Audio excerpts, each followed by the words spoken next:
This video tutorial is the solution to 4.3 from the Boundy, the angle stop. So let us begin. Double click on standard-millimeters.ipt to launch that particular template. Start a 2D sketch, and this time we will sketch on the XY plane, as we usually do. We're going to use a slightly different method this time. We're going to use the rough and refine, but really like very rough. So let's sort of begin.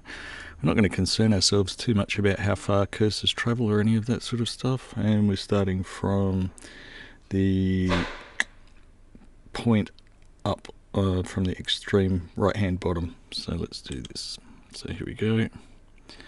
So we sort of go along like this, and then it goes along like this, and then it goes up a bit, goes along like that, some distance, down some distance. Not really caring too much about how this is looking at the moment. Alright, so there we have a very sort of rough, and I do mean very rough, approximation of the side of the angle stop looking at it from A. So now we're going to use dimensioning, to define the object. So when you do this method, it's best to work on the outside dimensions first, like the overall dimensions. So its total length is 80. I'll zoom out a bit. Total height is going to be 60.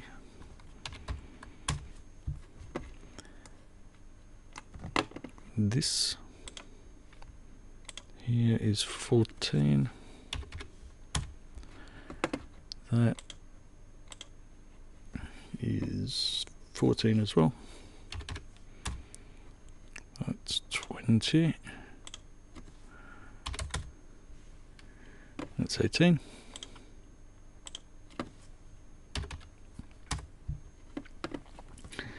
And that is 14 there.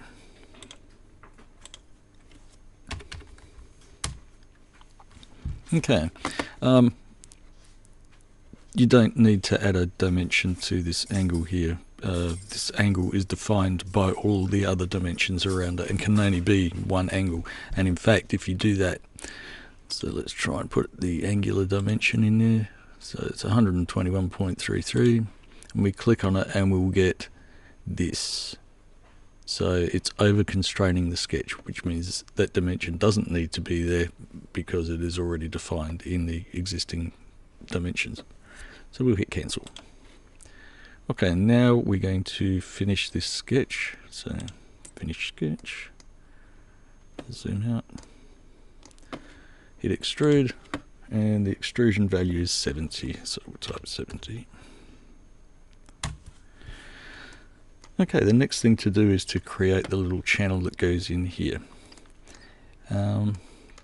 Fairly regularly, I see people approach to this being, they see the cutout and they go, oh, it's on this face here. So they do a sketch on this face here. Well, I'll show you what happens. Right, so we do cancel. Start a 2D sketch on here. So it does that. Then they do some sort of rectangle like this. Maybe I'm not going to dimension this. I'll just chuck it in place, sort of thing. And then they are happy with their sketch and extrude it. Change its cut.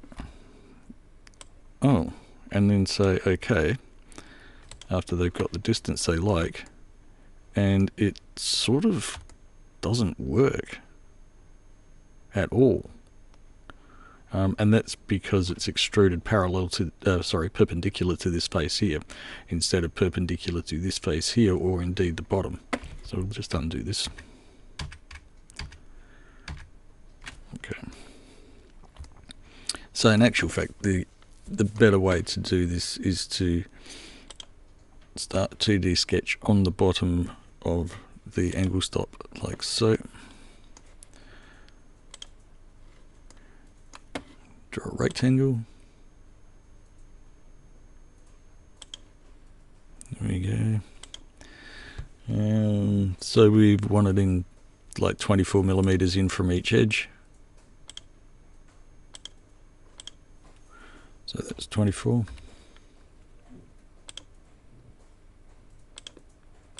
That's 24 as well, obviously. And last but not least, its distance from the front. Well, actually it's the distance from the back. So we'll click here and click here. And then go 14 plus 20. 14 plus 20 plus 18 minus 6. And hit enter. Finish this sketch and then extrude it as a cut all the way through. So extrude as cut, distance all. Okay. And there we have it. Okay, till next time.